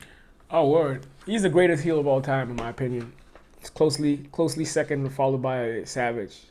But Triple H, I say him because he made me hate him. Flair never made me hate him as a heel. Flair was amazing, dog. Flair was an amazing, like, okay. I guess in that sense, if he made you hate him, but like, I guess when I was a kid you didn't like him, but as an adult, looking back, man, Ric Flair is a legend as a heel, man. I think he's the GOAT. He's fun to watch as a heel. He's a GOAT, man. I didn't like him as a face, especially when he had feuds with the NWO. Yeah. But when he was a heel, yeah. He's a dirty motherfucker. Dirty, man. Like the feud he had with Randy Savage in 1991 when he came to the WWF. Yeah, it was just photoshopping saying his face with Miss Elizabeth. He was having an affair with Elizabeth. Remember Randy? Yeah. She was mine. Before she was yours. Yeah, the promo of the phone call is the funniest joint I've ever heard. Don't forget the. What did he say again? Leave a message. He said after the whoop and after the beep. Woo beep. Savages part 2. That was funny as hell. Oh my god. Savages moves around, sweating. Untrue. Right. Looking like he's constipated. As always, when he's especially when he was had that feud with Hogan. Oh yeah, he played that up. Yeah, he had some great promos for that. But yeah, I didn't know that. That's definitely something new. I didn't know. But yeah, shout out to Ric Flair. He's even the lifestyle that he portrayed was amazing as a heel. So he was fun to watch. Definitely. Was fun to watch. His last match is supposed to be coming. When was it? Another few weeks. Oh, it is? Yeah. I don't watch it anymore, so I don't even know. That's what it's billed as. I think him and Jeff Jarrett are it's supposed to fight. Okay. Yeah. Okay. That's what's up. Yeah, man. Correct me if I'm wrong in the comment section, people. Yeah. I don't watch wrestling anymore, so I don't even know. Y'all correct us. I caught it on Instagram because I followed Flair there. I do too. I probably just missed it. I even have Flair memorabilia. That's my guy, man. But a lot of my fantasy football teams are named after Ric Flair, so big up Ric Flair. Most definitely. But yeah, what were your overall thoughts of this event? Like I said before, it was a good jump off point. Mm-hmm. The tag team events were better at this event than the solo matches and the main event. Yeah. I mean, the most talked about parts of the event are the Ultimate Warrior's 30-second win and Miss Elizabeth's her panties. But what's it called? Yeah, her panties, indeed. But what's it called? Yeah, like I said, the Powers of Pain match was better. The opening match, the bullshit. I mean, that was good. The Rougeaus and the Bulldogs. Yeah. That was a fun match to watch, especially with what's it called? Davey Boy power slamming them and just leaping right back up to his feet. Yeah, that was cool. Yeah. The main event had a lot of foreshadowing. Yeah, but it wasn't what it should have been. It didn't build up. It never did with Hogan, man. I think I can't even remember any Hogan matches that I was like, this was actually a really good match. Maybe WrestleMania 5. Even that was. And they still use that as archival footage. Yeah. Yeah. WrestleMania 3 was probably his best one. Now that I look back, that match was probably his best one. And also, Survivor Series 87 was a good match. The main event was a good match. Yeah, the promo right before they came out, him and his team came out, I'm like, all y'all... Yo, that joke was heavy. Some people see wrestlers, I just see a whole lot of white girl being passed around. Hell yeah. Look how hungry they are. This man said, look, this man's pacing back and forth. Yeah. Look, straight promo full of coke, dog. Mm-hmm. Oh my gosh. But that match was good. Yep. I don't know if you ever seen it. It was a good match. Not the whole thing. It's a really good match. I think it was the best match of that Survivor Series. So it was probably one of Hogan's best matches. He also lost, but yeah, it was But yeah. What were your thoughts of this one? I think it was good. I think it was a good inaugural one. I liked it because it has a lot of the old classic wrestlers in there, but I thought some of the other ones. Subsequent ones were actually better and as a collective body than this one. Right. So, but outside of maybe the Hart Foundation match, like you said, the tag team matches were all good. It was okay. So, shout out to the inaugural SummerSlam. Yeah. I enjoy most of the SummerSlam, so shout out to this being the inaugural one. And rest in peace to all the superstars that have passed since. A lot of them have in there. So Bad News Brown, both the British Bulldogs.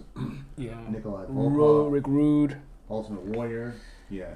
Yeah. Dino Bravo, Jim Neidhart, Big Boss Man, Hercules Hernandez. Yeah. Macho Man, Miss Elizabeth, Andre the Giant. Yeah. There you go. Mm-hmm. So yeah, on to the next, right? And finally, we arrive at Genius, a Kanye Trilogy. Shout out to Ye. Mm-hmm. The documentary film directed by Cootie and Cheek about the life of a record producer, and fashion designer Kanye West. Yeah. Netflix, they bought the rights for a documentary about Kanye for $30 million. And they have archival footage in there from the past 2 decades, including his career in music, fashion. It covers the death of his mother, and even his unsuccessful bid 2020 presidential bid. Yeah. Which shouldn't have been taken seriously in the first place. Yeah, man. No, I hear you. Yep. Keep going when you get a chance after you catch your breath. I'm gonna catch my breath. Yeah, I'm parched. I'm parched. I haven't heard that in a while. Yeah. It's divided into 3 parts. They had a limited theatrical run just for one night only on February 10th, 2022, which was the 18th anniversary of the debut of Kanye's record, first album, The College Dropout. Yeah. Not to mention my 39th birthday. That's right. Shout out to Beaver, man. Yeah. He has 3 parts that was divided in. Vision, which came out on February 16th of this year. Purpose and Awakening, those were released in weekly intervals, February 23rd and March 22nd, respectively. Mm-hmm. Yeah, the 3 parts. Vision. Yep. That part, the first part, was Kanye struggling to be taken seriously as a rapper while still trying to get a record deal. I mean, he could produce, no doubt. Yeah. But he could also rap and wanted to be taken seriously in that aspect of his musical repertoire. Yeah. Yeah. It's a 90-minute segment showing how his boy, Cootie, he shot a lot of the archival footage that we see in this documentary. How he met Kanye while he was interviewing Mace and Harlem World back in '98. Yeah, Jermaine Dupri's party. Jermaine Dupri's party, that's right, yeah. And it takes us through Kanye's time from when he was living in New Jersey and coming off of producing like nearly half of Jay-Z's Blueprint record in 2001. Yeah. Yeah, at this point, he's just still a young man focused on his music. He's not designing, he's not a fashion designer. He hasn't gotten all big-headed yet. Mm-hmm. And looking back at this archival footage, it's nostalgic in many ways. Yeah. I mean, the oversized clothing, the XXL clothing, baggy clothing we had back then. Yes. The oversized throwback jerseys and the fitteds that went with them. The chains, the signs, even the figures and technology, like 2-ways back then. Yeah, flip phones, all that stuff. Yeah, all them shits have gone the way of the dodo boat. In hip-hop, you never know. It's cyclical.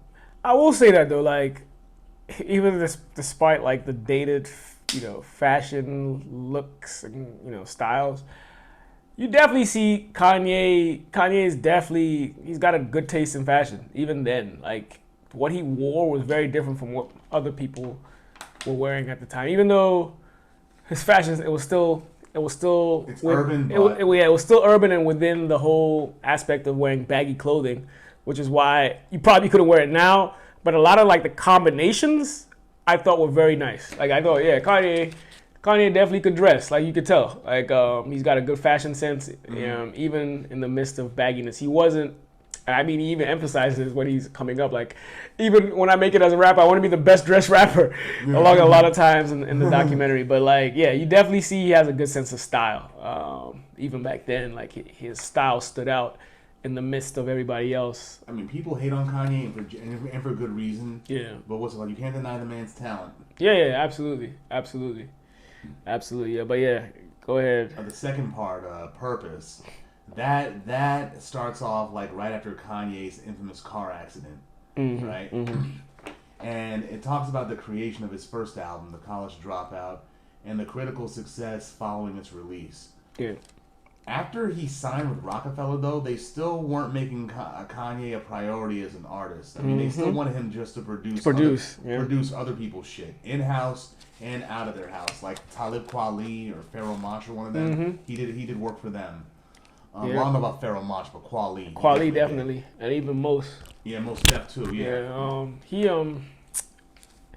It took him even forever to finally get Dame to sign him. Dame was like, we're gonna give him a record label. It took a while before they even did that, but they kept him around because he's genius in production. So we'll get you to produce this person's album. I mean, his production style has definitely evolved since then. But back then with his sample-based style, it's like I couldn't wait to hear what he came out with. Yeah, it was very soul-centric, Chicago style.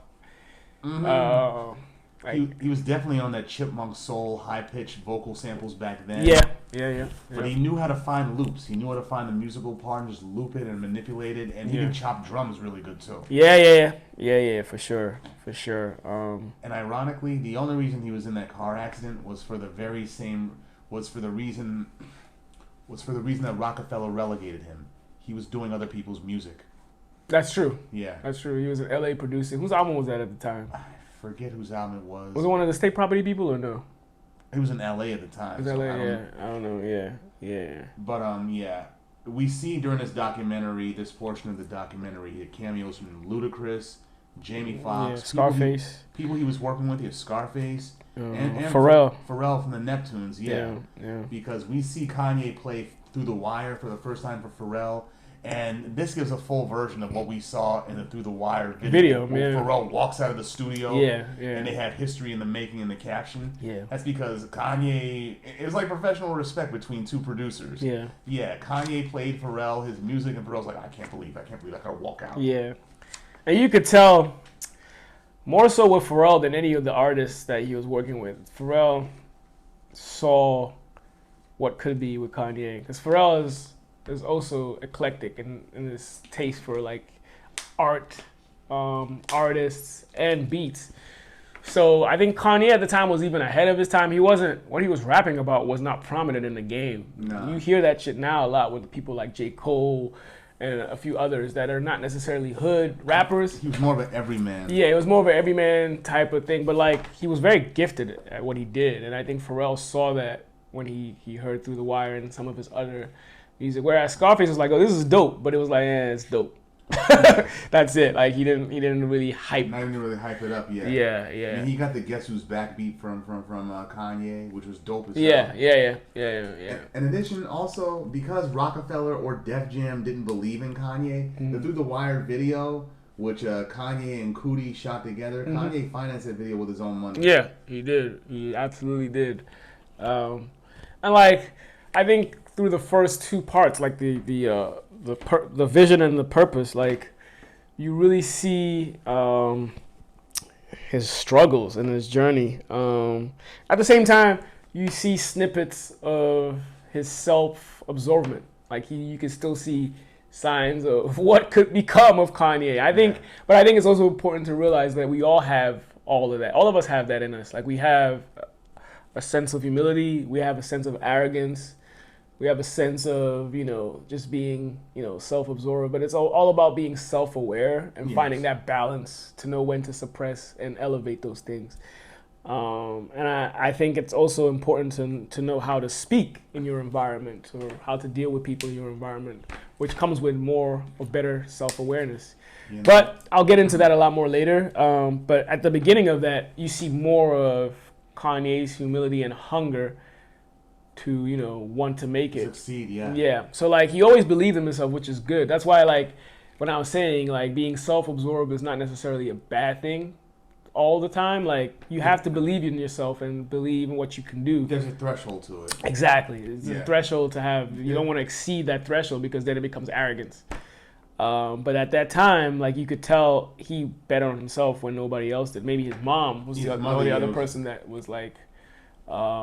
Not even the one guy he idolizes the most, Jay-Z. He wasn't even he wasn't even sold yet. You know what I'm saying? So you see that in his grind and struggle to make it. Like, he goes around the Def Jam building playing All Falls Down.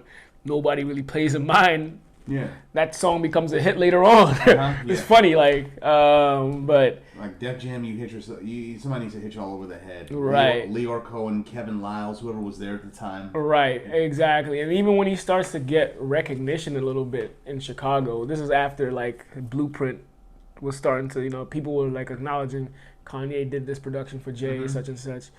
And he goes and he's interviewed with one of these networks or stations in Chicago, and he gives credit to No ID and what's the other guy's name? Not Jay Dilla. No, Doug Infinite or whatever. Yeah, Doug Infinite, yeah. And when they relay that interview out, they leave out Doug Infinite because No ID is more popular. He's the more popular of the two producers, and Doug Infinite felt some type of way. I would feel too. I mean, he's more than just a guy that did Commons records. Right, but like, he felt like Kanye didn't acknowledge him. At the end of the day, there's one thing people don't understand. Nobody owes you shit.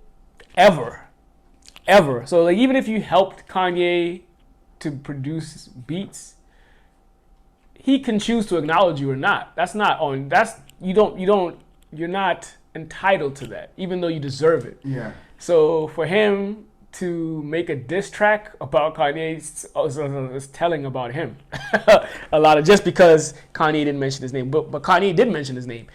It was the publisher did not include his name in the interview. So Kanye actually had to go and explain to him, as you saw in the scene, like, yo, I told them that you and, No ID were very influential. They so happened to leave your name out, and you're over here making a diss record. At the very least, reach out to me first and kind of clear it up. And I think we as human beings do that a lot. It's like ego. We feel, our ego gets ahead of us. Like, at the end of the day, nobody owes you anything. Like, we're all here because of other people helping us to get here. Well, some people owe you money, but that's one thing. Well, yeah, when that's the case, that's different. But I mean, a lot of times we're here because other people help us to get here, and you will also help somebody else get even further than you, or somewhere that they get. I mean, you can choose to like pay it forward, return a favor, but and it'll be nice. It'll be courteous. Ultimately, it's like you really don't have to. Thank you. It'll be courteous. It'll be courteous for someone to acknowledge what you did in their lives. Sometimes what's it called? Sometimes I do something for somebody, I don't want nothing back. Yeah, absolutely. A lot of times I'm like that, but like at the end of the day, like our egos make us feel entitled. So like we always want some form of acknowledgement. Oh, I did this and he didn't say it. So he made a diss track for him. Kanye was hurt, obviously. Yeah, but he didn't. The thing is, Doug didn't have a full understanding. Yeah, he didn't have a full. Exactly, he jumped the gun. I get why he was hurt. But to make a diss track is just kind of illustrates all our egos here and there.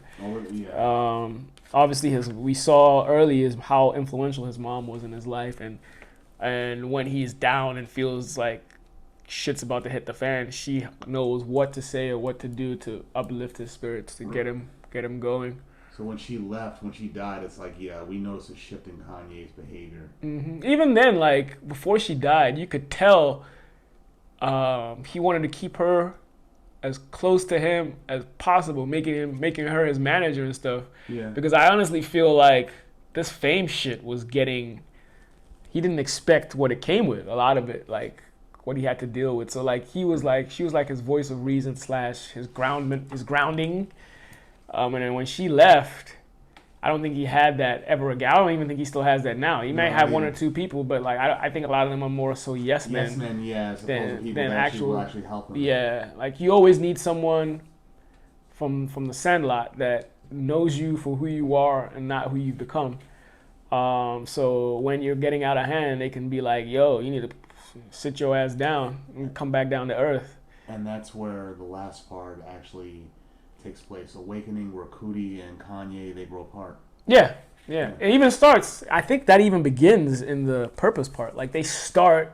It starts there, yeah. Yeah, it starts there. But it becomes more clarified by Awakening. Exactly. Yeah, exactly. Kanye's life and success.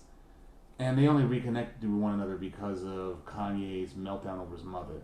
Yeah. Yeah. Yeah, exactly. I mean, of course, Kanye excels in his career, winning Grammys for his first album, teaming up with like big time producers, and Cootie as his first child. Yeah, shout out to his daughter. She was awesome even on the show. Even though she made brief cameos, she was pretty awesome. She's so bubbly. And Cootie has the best point of view about Kanye's actions, his changes, and his mental state. I mean, because he knew Kanye from scratch. Yeah, Sandlot. Yeah, exactly. And another thing I noticed about the Awakening episode was that it doesn't cover any of Kanye's other records, like post late registration.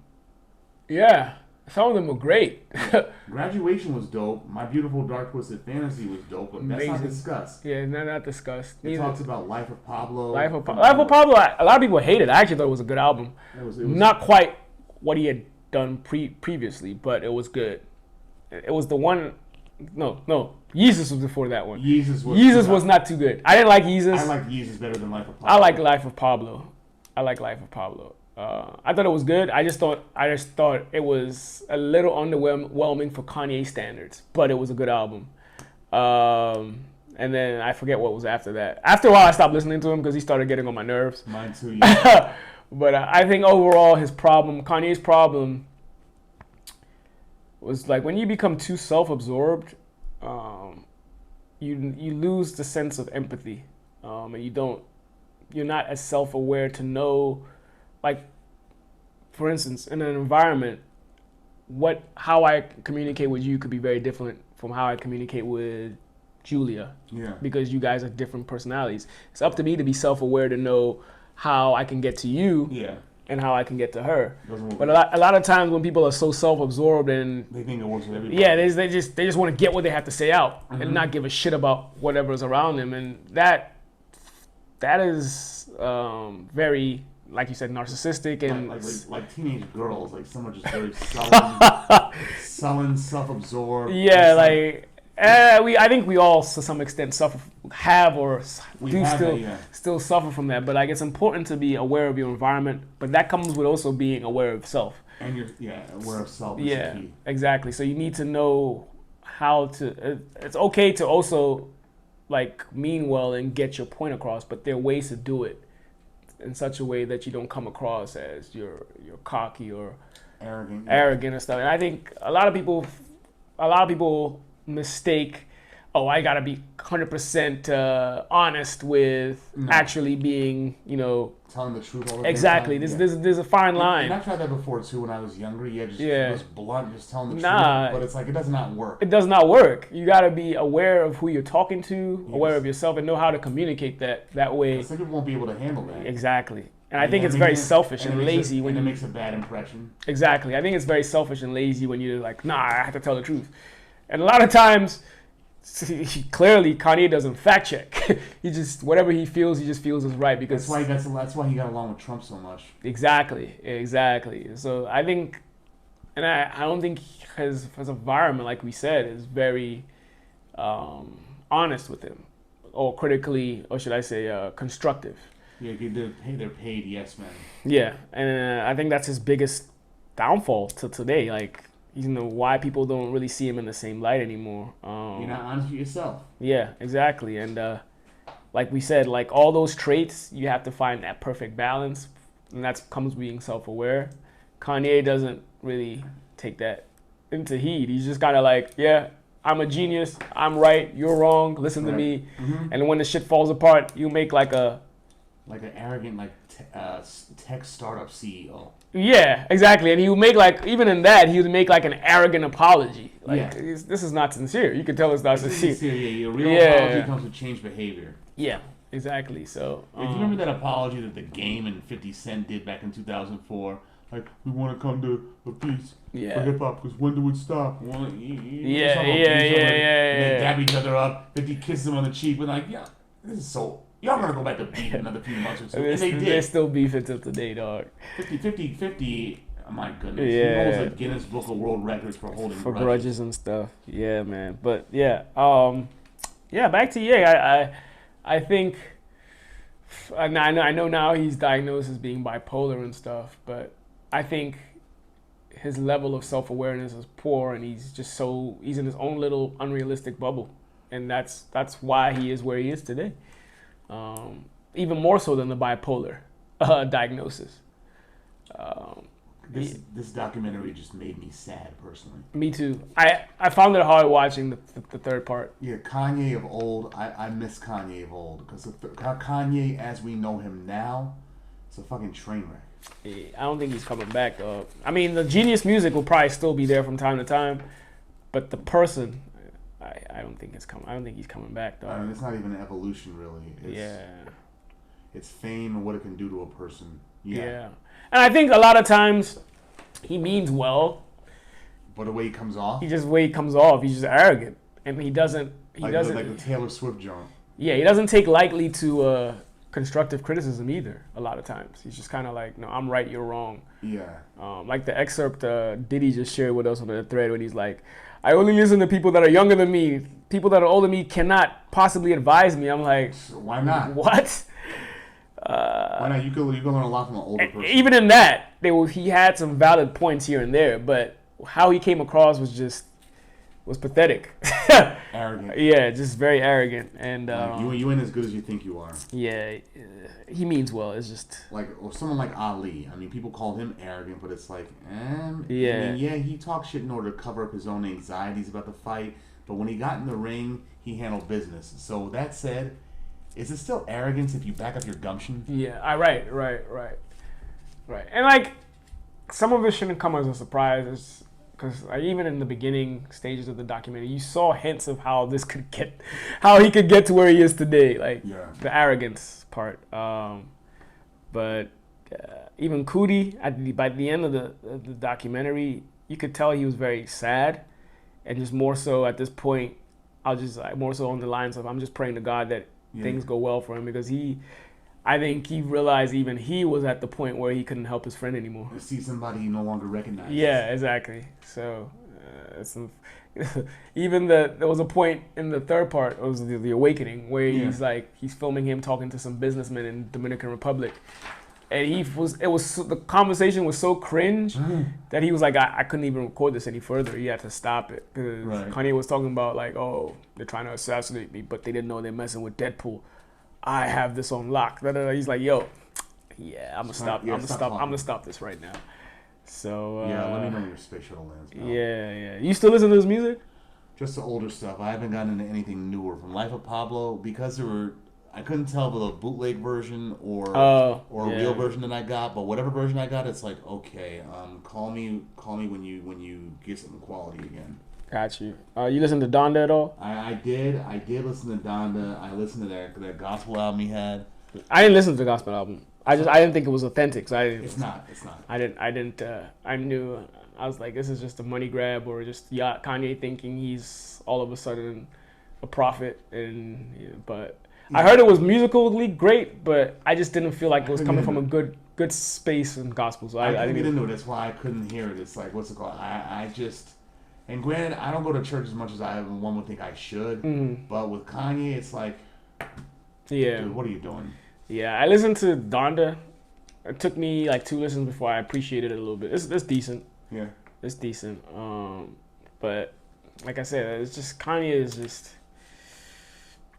I hope as his kids mature, it'll help him kind of switch his perspective on life. Because being a father, especially a girl dad, it changed. A lot of our friends that are girl dads, they changed. Yeah. They did a dramatic personality shift when they had daughters. Because you're forced to kind of, like I said, if you were very self-absorbed and like thought you had everything on life, when you have kids, it's just humbling. Because you want the best for your kids, and this world is a shithole. So like, it's scary raising kids in this world. And at the same time, like, you want them to be good human beings first, before anything. Like, to be actually a good human being that loves. So hopefully as his kids mature, and you can tell he's a good dad. Like, a lot of times, even Kim says he's a great dad, and you could tell Kim actually authentically loved him. I don't really do the reality TV stuff, so I don't know what the dynamic was on there, but you can tell. Well, she didn't get rid of him as quick as she did with what's his face, Chris Humphries. Yeah, that was she was also very young, much younger at the time. But like, even now, whenever she never really spoke ill of Kanye, you could tell she loved the guy. She actually authentically loved Kanye. I don't know too much about their relationship, but you can at least tell when people are being real about something. Yeah. And she always like emphasizes how good he is as a dad. So, I mean, as his kids mature, hopefully, like, they'll see something and they'll be able to, like, force him to get into agree maturity. Yeah, maybe not directly force him, but him looking at them and how they're turning out and how they're knowing and how they know, how they're aware of him. Yeah, it'll force him to make a shift.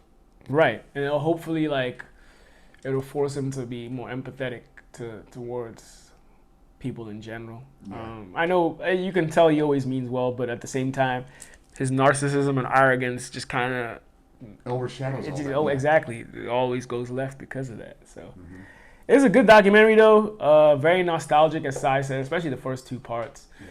Because you're also like, imagine or remember yourself, reminisce where you were when all this was happening. We were mostly in college at the time, so it was like, you're like, I remember this era. Kanye, when he dropped this, that was my college years. Yeah, and also, like, you also get inspired by how determined he was to make it when things weren't going so well for him and stuff. He was hungry back then. Yeah, and like, he more or less started a trend, dog, like, of the educated / backpacker rapper. At the time, that's one of the reasons why they didn't take him seriously, because he wasn't the street guy. Yeah. Even though he came from the streets, he avoided that street life. They literally had a backpack on, like a backpack. Yeah, and like one of the well, I won't say one of the first, but one of the prominent rappers to like really include fashion sense in his lyrics as well. Well, that's debatable. I know Biggie did. I know even Tupac a little bit, and Jay-Z also spoke a little bit about. But Kanye lived it as well. Like he incorporated his style as well. And they made it another avenue to get rich too. Yeah, exactly. As you can see now, he's a billionaire for aspects that are not even music related.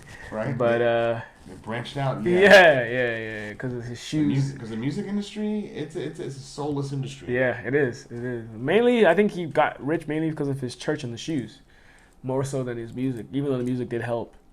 He did like what's it called? Still produces other people's stuff, so he gets paychecks from that. That as well. Yeah. So, I wish him well.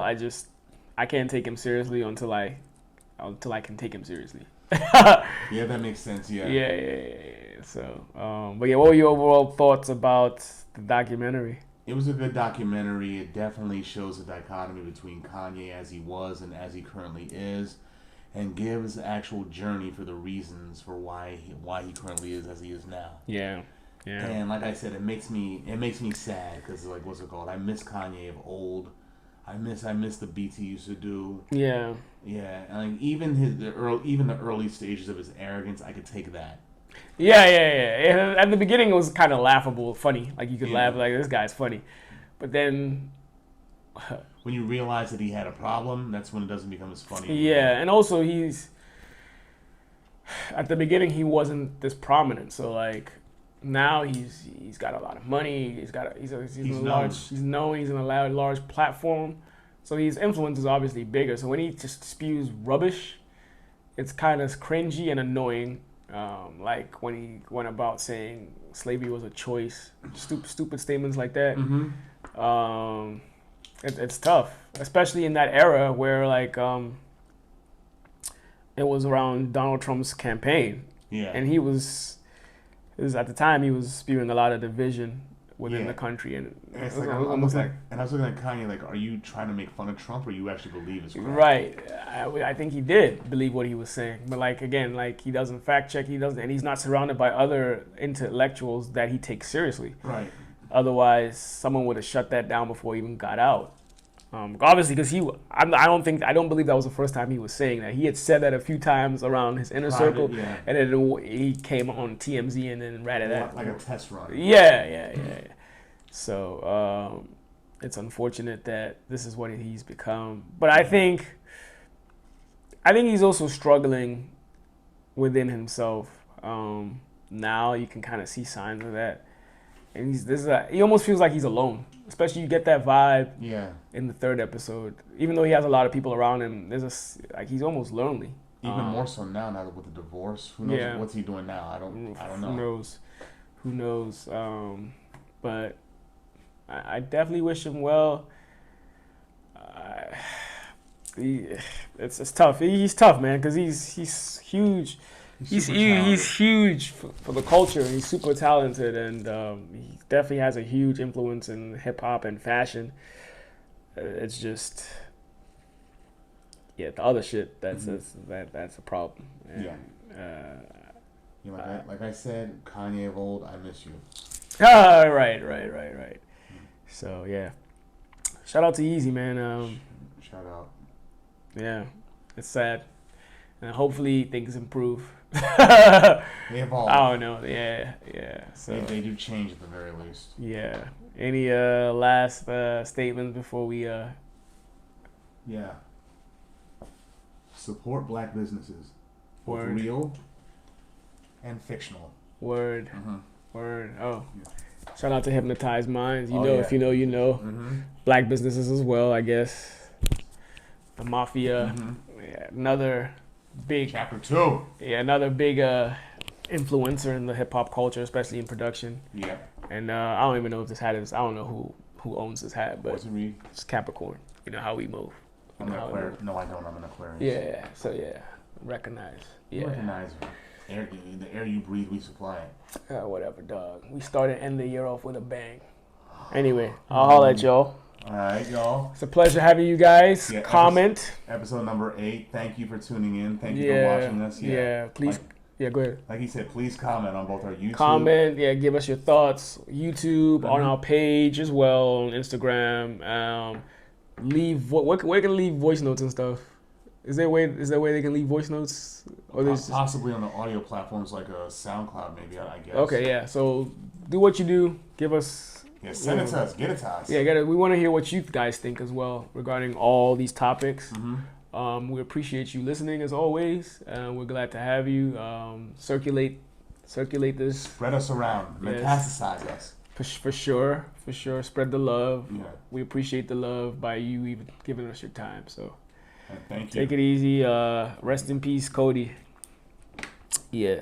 See you next one, number 9. Peace. We out.